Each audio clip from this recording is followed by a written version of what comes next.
Aménager, construire, gérer en Moselle et Nord-Lorraine. Société d'économie mixte, la Sodevam a fêté en 2024 ses 35 ans et ne cesse de montrer son utilité pour concourir à l'attractivité et la qualité de vie des territoires.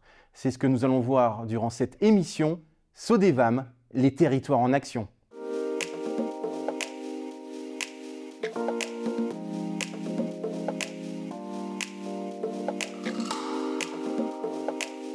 Bonjour à tous, ravi de vous retrouver pour cette 4e émission après Armel Chaban, le maire de Bouzonville et président du conseil d'administration de la Sodevam, Denis Bord, le maire de Confen, mais également Jean-Charles Louis, le président du syndicat Eulogin Fort. J'ai le plaisir d'accueillir Pierre Cuny, le maire de Thionville et président de la communauté d'agglomération Port-de-France-Thionville. Bonjour Pierre Cuny. Bonjour. On va parler de la Sodevam notamment et surtout de ce projet de Rive Gauche. Et on va commencer immédiatement avec la première partie de cette émission, c'est la genèse du projet. Pierre Cuny, commençons d'abord par rappeler ce qu'était Rive Gauche il n'y a pas si longtemps. C'est-à-dire il y a 2 décennies, c'était un site industriel avec une usine bien connue, Etilam. Etilam, ce qu'on appelait les laminaires à froid. Qui a fermé ses portes il y a maintenant 20 ans, une vingtaine d'années. Je crois que c'était 2005. Ma propre épouse avait fait sa thèse de médecine au laminoir à froid, en tant que médecin du travail. Et donc effectivement, c'était une friche industrielle avec une emprise d'usine qui était là, qui était présente, avec une pollution très forte. Et la ville de Thionville, il faut le savoir, était une ville qui s'est construite essentiellement sur l'ouest, en s'étendant. Ce qui est effectivement plus trop dans l'air du temps, mais surtout qui empêchait Thionville de structurer et de densifier son centre-ville. Et c'est une des raisons d'ailleurs aussi pourquoi le commerce a eu du mal à Thionville, parce qu'à la fois il y a eu la création de ces grandes zones commerciales, et puis il y avait au cœur de ville de Thionville une désertification qui se faisait. Il y avait une impossibilité de construire à quelques encablures du centre-ville des zones pavillonnaires et résidentielles.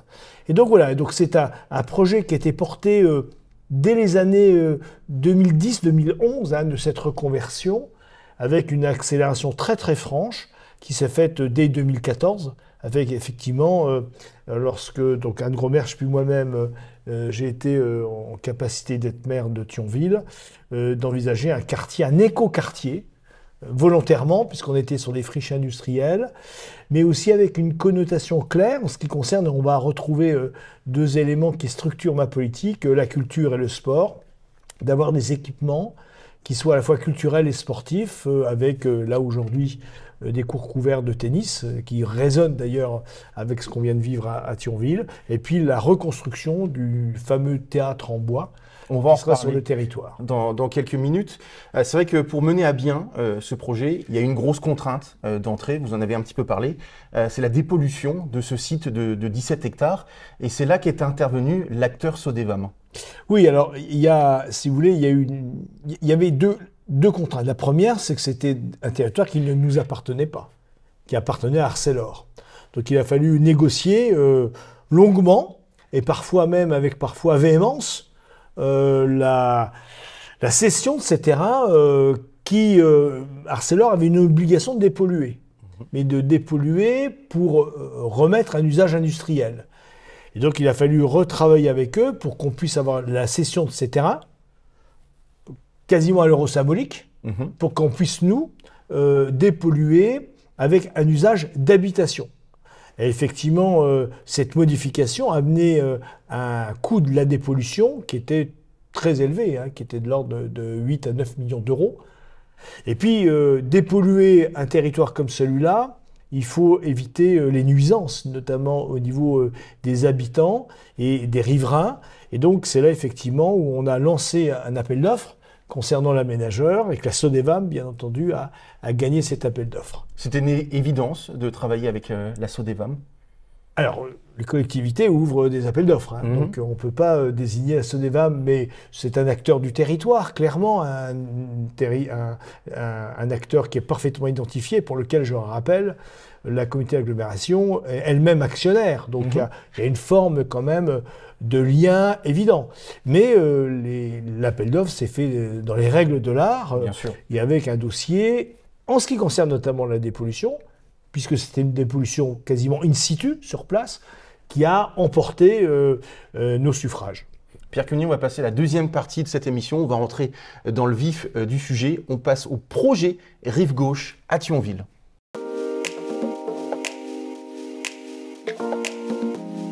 Pierre Cuny, le projet Rive Gauche rentre dans une stratégie un petit peu plus globale, puisqu'il y a également la Rive Droite pour un seul cap, Thionville 2030. Est-ce qu'on peut dire que les deux projets finalement sont indissociables? Alors, les deux projets sont indissociables des 5 autres.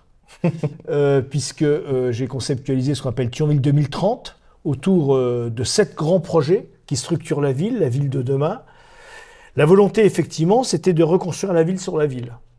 Et pour situer quand même, pour nos auditeurs et téléspectateurs, des éléments historiques, la ville de Thionville s'est toujours construite dos à la Moselle. Et il fallait absolument intégrer la Moselle au cœur de la ville de Thionville.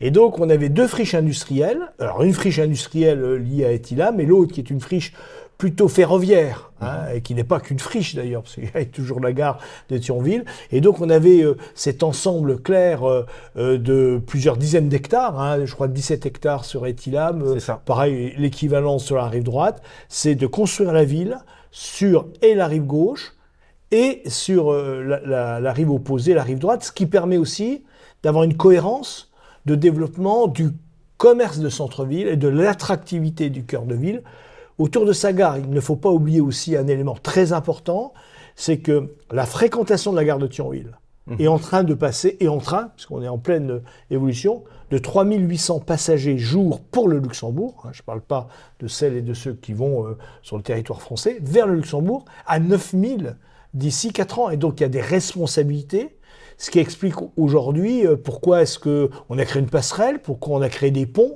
permettant une meilleure mobilité. Et donc, de là, bien sûr, de recréer du bâti proche de la gare, sur des friches industrielles, et permettant effectivement à la ville de Thionville de se développer de façon tout à fait cohérente, harmonieuse, et j'ai envie de dire dans un cercle vertueux en termes éco-environnementaux. On sait que l'écologie, la mobilité sont des éléments très importants dans les villes de demain, et utiliser ces deux emprises, et en particulier, je vais revenir sur la rive gauche, sur cette emprise qui verra grosso modo 1000 logements, un parc de 5 hectares, une école, pas une école, un théâtre, vraiment avoir quelque chose de très très vertueux. Justement, vous parlez de ces 1000 logements. On sait que Thionville est en plein dynamisme. Vous parlez de ces personnes qui vont au Luxembourg. 43 000 habitants au dernier recensement, quasiment le record de 1975. Justement, cette stratégie avec la rive gauche, avec ces 1000 logements, rentre totalement dedans, finalement. Ah oui, alors je vais même vous étonner, puisque dès 2016, dès que j'ai été aux responsabilités, j'ai immédiatement... Alors moi, je suis un fanatique à la fois de l'histoire et de la démographie. Et nous étions en pleine décroissance démographique sur la ville de Thionville. Et donc, je l'ai théorisé d'ailleurs pour mes collègues en leur disant attention, parce que toute régression démographique, il faut entre 10 et 15 ans pour reprendre une marche en avant. Et donc, effectivement, dès 2016, moi, j'avais mis un tableau de bord pour qu'en 2035, on soit à 50 000 habitants. Et donc, il y avait une reprise progressive qu'il fallait se faire entre 2016 et 2020, ce qui était le cas. Et puis effectivement, depuis 2021, maintenant, on a une réaugmentation progressive. Au moment où on se parle aujourd'hui, on est certainement aux alentours de 45 000 habitants. Au moment où on se parle, puisque les chiffres INSEE ont 2 ans de retard. Donc c'est vrai que ces 1000 logements, ils sont importants. Ils sont importants. C'est-à-dire que grosso modo, nous gagnons à Thionville aujourd'hui 450 à 500 habitants nouveaux par an. Il faut regarder, sur les 20 ans, ça fait 10 000 habitants. Nous sommes partis de 40 000 habitants, on sera à 50 000 tranquillement. Alors, ce n'est pas une volonté de ma part d'afficher 50 000 habitants. C'est simplement une ville qui mérite, du fait de son attractivité, de son positionnement, de sa dynamique, donc à la fois économique, démographique, politique aujourd'hui, qui mérite largement d'avoir les capacités d'une ville de 50 000 habitants dans une grande agglomération de 160 000 habitants. Et c'est pour ça donc qu'au niveau culturel, il y aura ce nouveau théâtre. Oui, alors c'est-à-dire qu'il fallait reconstruire ce fameux théâtre en bois, hein, qui était le théâtre qui abritait une scène nationale d'art dramatique, pour lequel s'est posé la question d'ailleurs de reconstruire, puisque voilà, c'est quand même des coûts. C'est une des 37 scènes nationales. Je crois que c'est compliqué aujourd'hui de mettre un arrêt à cette scène nationale. C'est la seule de Lorraine. Bien sûr. Et je crois que c'était important et ça permet d'avoir une coloration de cette zone rive gauche absolument passionnante parce qu'on est dans un écoquartier où il y aura une offre culturelle, une offre sportive et donc autour de la Maison de la Solidarité. Donc on aura vraiment aussi un bâtiment public ouvert à tout et à chacun. Et donc on est vraiment dans quelque chose de très vertueux en ce qui concerne cette zone. La SODEVAM a animé l'appel à projet pour sélectionner les groupements promoteurs sur cette rive gauche. 25 candidatures, c'est là aussi symbolique de ce dynamisme thionvillois. Oui, alors on voulait, c'est-à-dire qu'on avait deux possibilités. C'est des discussions que j'ai eues avec le directeur général Hervé Melchior. La première, c'était de dire on va choisir, c'est-à-dire qu'on va préempter tel ou tel constructeur. J'ai préféré passer par un jury, clairement, faire un appel à candidature, jury, ça s'est très bien passé.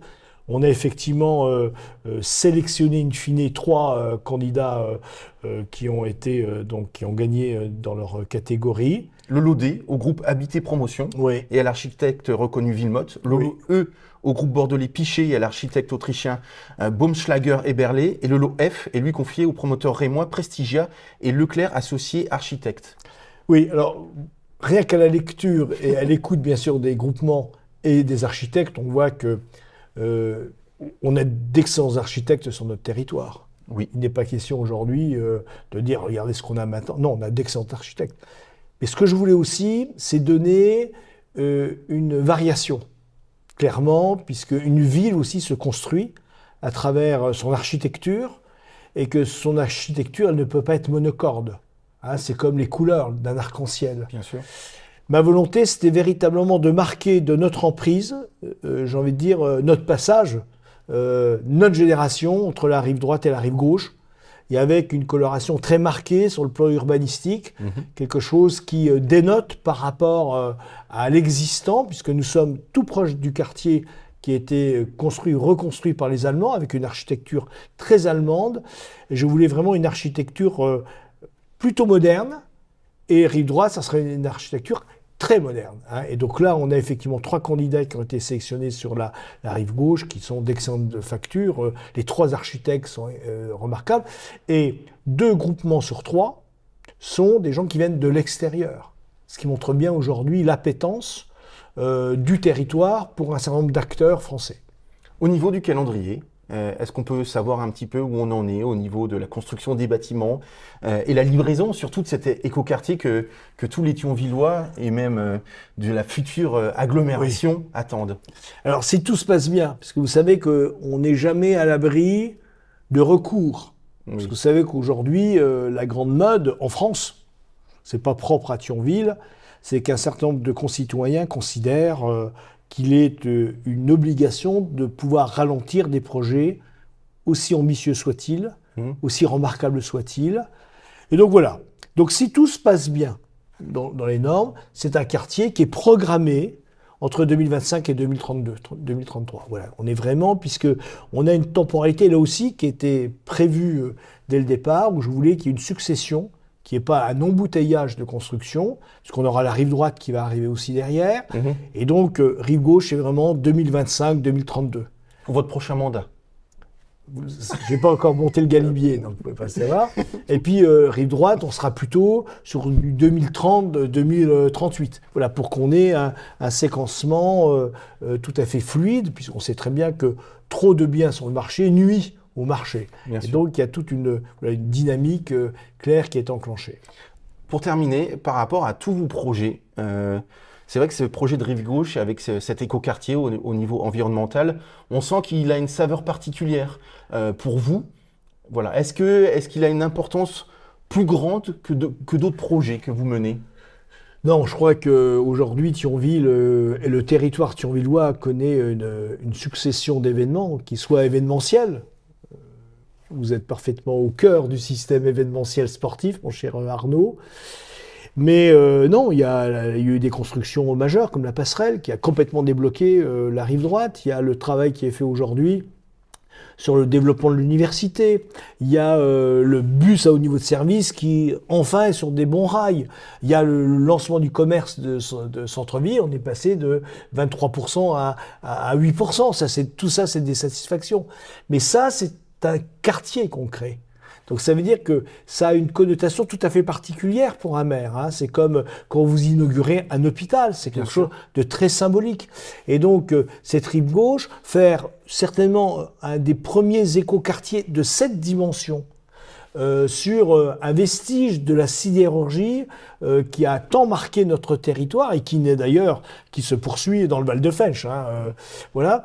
Donc ça a quelque chose de très particulier. Et en faire un écoquartier, en plus, avec des architectes de très très haut vol et des promoteurs aussi qui ont, je veux dire, une structure personnelle très importante. Bah oui, effectivement, on ne peut être que satisfait. On n'est pas, vous disiez tout à l'heure, 25 dossiers de candidature.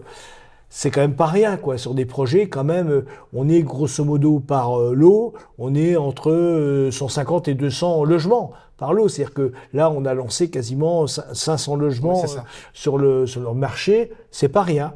Maintenant, je dis bien, ce que je regrette toujours un tout petit peu, c'est cette volonté d'un certain nombre de concitoyens de vouloir freiner des territoires qui marchent très très bien. Et ça, je pense qu'à un moment donné, il faudra, mais ça c'est un cri que je lance, mais comme plein de collègues maires, hein, vous savez, dans tous les territoires où je vais, où je discute avec mes collègues maires, on est tous confrontés exactement à la même chose. On a parfois cette volonté néfaste de vouloir ralentir des projets qui sont très, très porteurs sur le territoire. Donc j'espère vraiment être ici sur votre plateau en 2032 lorsqu'on clôturera cette construction d'un nouveau quartier. C'est tout ce que je vous souhaite en tout cas. Merci beaucoup. Merci. Merci Arnaud. Nous, on se retrouve dans quelques secondes pour la dernière partie de cette émission avec Patrice Munier, le directeur adjoint de la SODEVAM.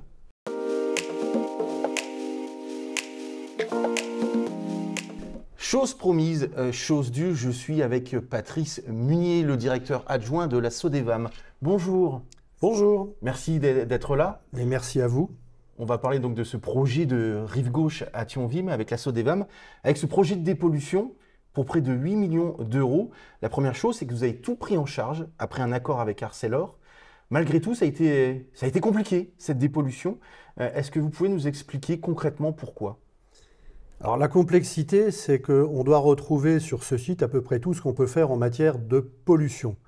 Donc des métaux lourds avec plomb, mercure, arsenic, on retrouve des hydrocarbures, on retrouve des solvants chlorés, on retrouve des hydrocarbures flottants puisque sous l'ancien laminoir, il y a la nappe et au-dessus de la nappe, on retrouve des traces d'hydrocarbures.